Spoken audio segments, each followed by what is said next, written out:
28 Mei 2025. 9 nama untuk 9 tempat di Nusantara dan langit yang menggelap. Pagi ini beliau Nabi Khidir mendatangiku, lalu berkata, "Wahai Ahmad, tahanlah rasa kantukmu, duduklah dan tuliskan apa yang aku katakan, dan janganlah dirimu enggan menuliskan kalimat-kalimat yang membuatmu khawatir dan ragu. Sungguh telah nyata apa yang telah lama dirimu dan beberapa orang yang berada di gunung itu mendengar kabar tentang akan tiba masanya.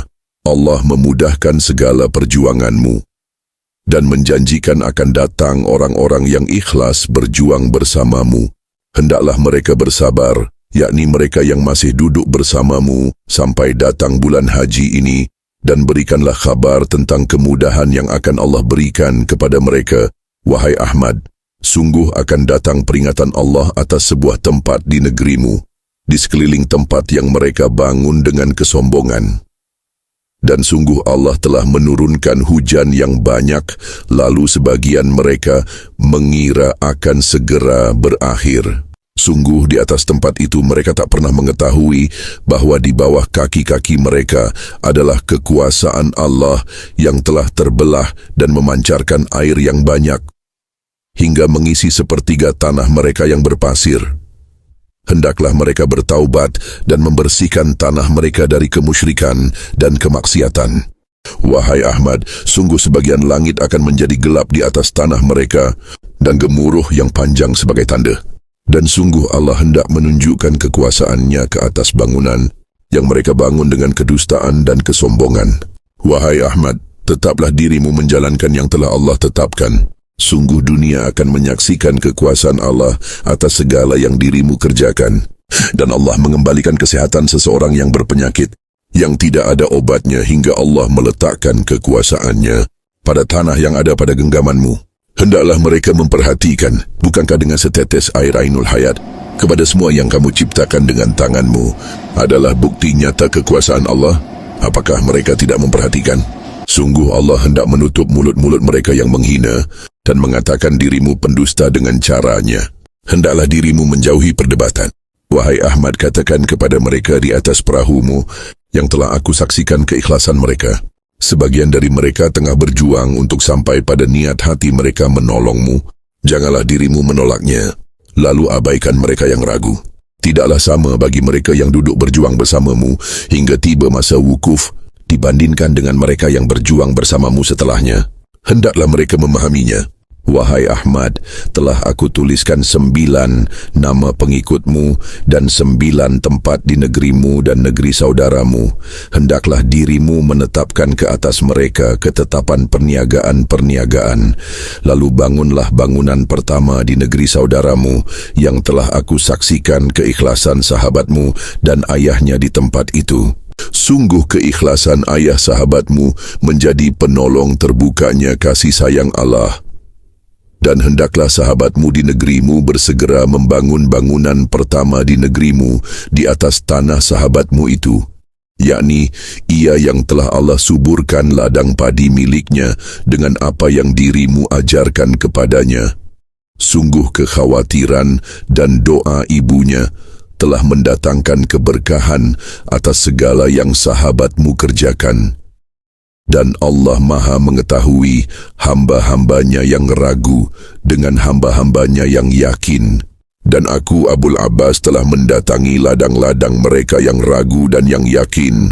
Apakah mereka mengira Allah tidaklah mengetahui isi hati mereka? Hendaklah dirimu bersabar kepada mereka yang ragu. Sungguh sebagian mereka yang terdahulu di dalam perahumu adalah mereka yang hendak iblis jauhkan darimu, sebagaimana beberapa orang sebelum mereka, hingga tidaklah ada waktu yang tersisa, melainkan mereka akan bertambah-tambah kedengkian di hati mereka yang terdahulu. Hingga kelak Allah akan membuka mata mereka dengan apa yang dirimu kerjakan. Sungguh mereka para pemimpin dalam perahumu, dan mereka yang duduk bersamamu adalah orang-orang yang akan mendapatkan ujian dari Allah.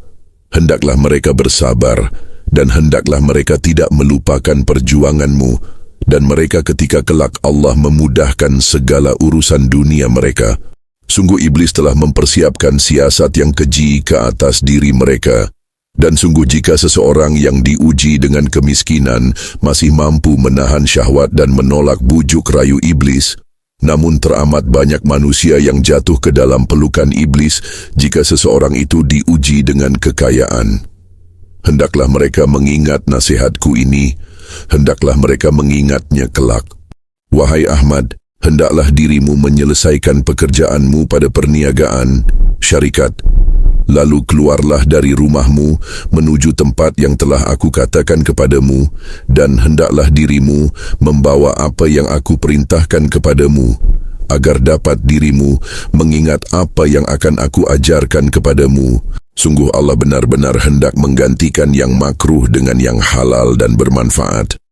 Hendaklah dirimu menyelesaikan yang tertunda, hingga yang halal menjadi penutup bagi yang makruh.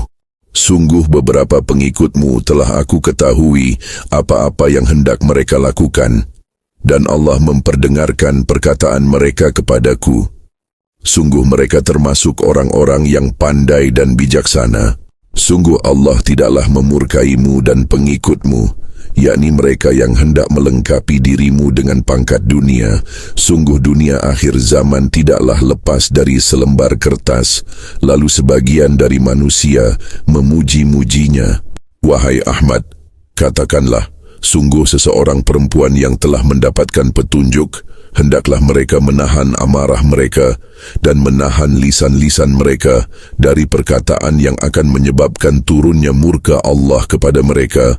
Dan laki-laki yang mendapatkan keberkahan atas segala usaha mereka, hendaklah mereka menutup mata dan hati mereka dari kemaksiatan dan kesombongan.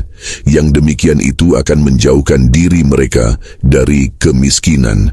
Wahai Ahmad, sungguh seseorang akan datang kepadamu lalu menutup segala kekurangan 216 kuasa 003 yang memberatkan langkah dan hatimu, hendaklah dirimu tidak menolaknya. Sungguh dengannya yang makruh akan Allah tutup dengan yang halal. Hendaklah dirimu memperjuangkannya. Ahmad Fahmi bin Alwi Syams,